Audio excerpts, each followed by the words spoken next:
Perkenalkan, nama saya Imade Gunawan, jurusan Pendidikan Seni Rupa dan Kerajinan, Fakultas Bahasa dan Seni, Universitas Negeri Manado.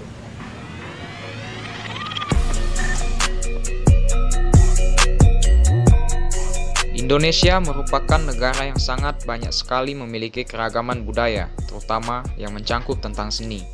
Semua kekayaan budaya itu diwariskan nenek moyang dari zaman dahulu secara turun-temurun kepada generasi penerus bangsa. Hindu Bali merupakan salah satu agama yang sampai sekarang ini masih memandang seni dan agama adalah sebagai dua unsur yang penting yang tidak dapat terpisahkan dalam kehidupan mereka. Kebudayaan Bali pada hakikatnya dilandasi oleh nilai-nilai yang bersumber pada ajaran agama Hindu. Masyarakat Bali mengakui adanya perbedaan atau ruwe pinede yang sering ditentukan oleh faktor ruang, waktu, dan kondisi real di lapangan. Salah satu contoh karya yang kini menjadi budaya masyarakat Hindu di Bali, khususnya di Desa Werdi Agung, adalah Bali Kulkul Pura Pejenangan Desa Werdi Agung. Sebelum masuk ke pembahasan inti mengenai makna, fungsi, dan bentuk Bali Kulkul, saya akan menjelaskan sedikit mengenai apa itu Bali Kulkul Pura Pejenangan Desa Werdi Agung. Pengertian Bali Kulkul Pura Pejenangan. Kalimat Bali Kulkul terdiri dari dua kata, yakni Bale dan Kulkul. Kedua kata tersebut masing-masing mempunyai arti tersendiri. Bale yang berarti bangunan dan Kulkul yang berarti kentongan. Sedangkan kalimat Pura Pejenangan juga terdiri dari dua kata, yakni pura dan pejenangan. Kedua kata tersebut juga memiliki arti yang tersendiri. Pura memiliki arti sebagai tempat ibadah umat Hindu atau tempat untuk memuja Ida Sang Hyang Widiwasa atau Tuhan Yang Maha Esa. Sedangkan kata pejenangan berarti sebagai tempat penyimpanan benda-benda pusaka seperti keris dan tombak. Jadi, dari pengertian tersebut dapat disimpulkan bahwa Bali Kulkul Pura Pejenangan merupakan bangunan untuk penempatan sebuah kentongan yang berada di dalam area pura.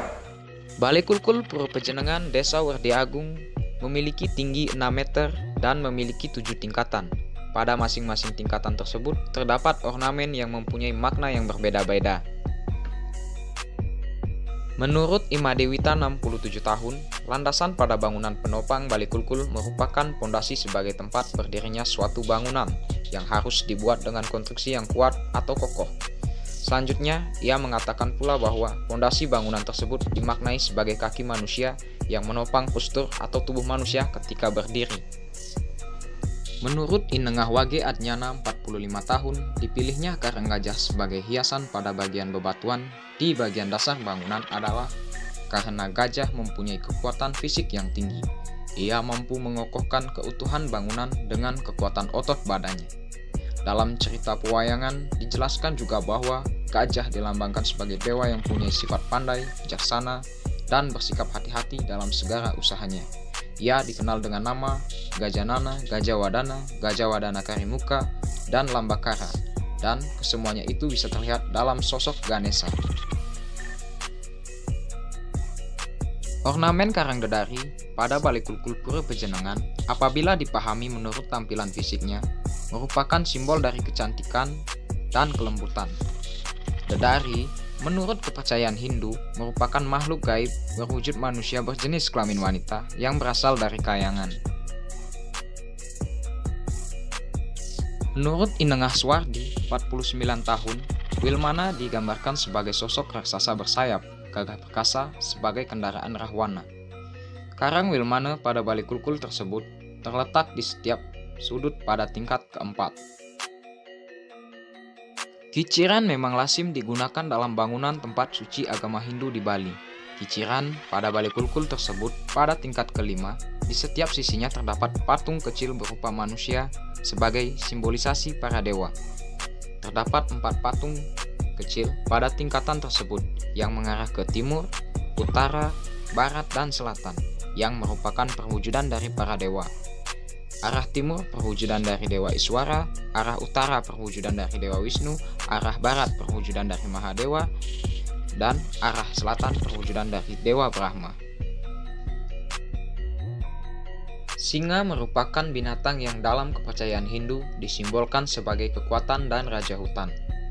Makna religius yang terkandung pada patung singa adalah sebagai penjaga dan juga sebagai kendaraan dari Dewa Brahma, dan memiliki sayap terbuka sehingga dalam penempatan posisinya berada di atas.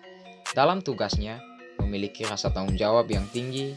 Di kalangan masyarakat Hindu, ornamen singa bersayap dipercayai sebagai unsur simbolisasi dunia tengah. Tingkat ketujuh merupakan tingkat terakhir pada struktur bangunan Balai Kulkul Pura Pejenengan. Pada tingkatan ketujuh ini, terdapat beberapa ornamen seperti karang tapel pada kulkul, ring-ring atau simbar, blok mas-masan, canggawang, dan mahkota di bagian atap. Bentuk dasar dari Balai Kulkul Pura Pejenengan adalah segi empat, yang mengacu pada 4 arah mata angin, yakni selatan, utara, timur, dan barat. Dalam kepercayaan masyarakat Hindu, Balai Kulkul memiliki fungsi atau kegunaan yang berbeda sesuai dengan tempatnya. Menurut Inengah Wage Adnyana, 45 tahun, Balai Kulkul yang berada di sebuah pura dan banjar memiliki fungsi yang berbeda. Balai Kulkul yang berada di dalam area Pura Pejenengan memiliki fungsi yang sakral dan dibunyikan saat odalan atau hanya area besar di pura tersebut, dengan tujuan mengumpulkan umat untuk bersembahyang sekaligus nadunang bertara.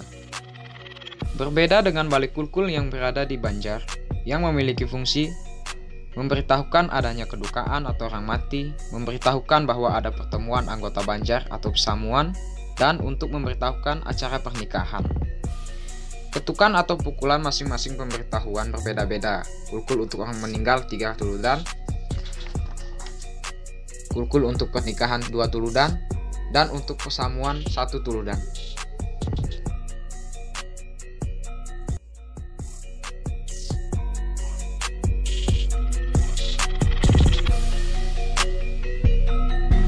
Baik, terima kasih buat teman-teman yang sudah menonton video saya.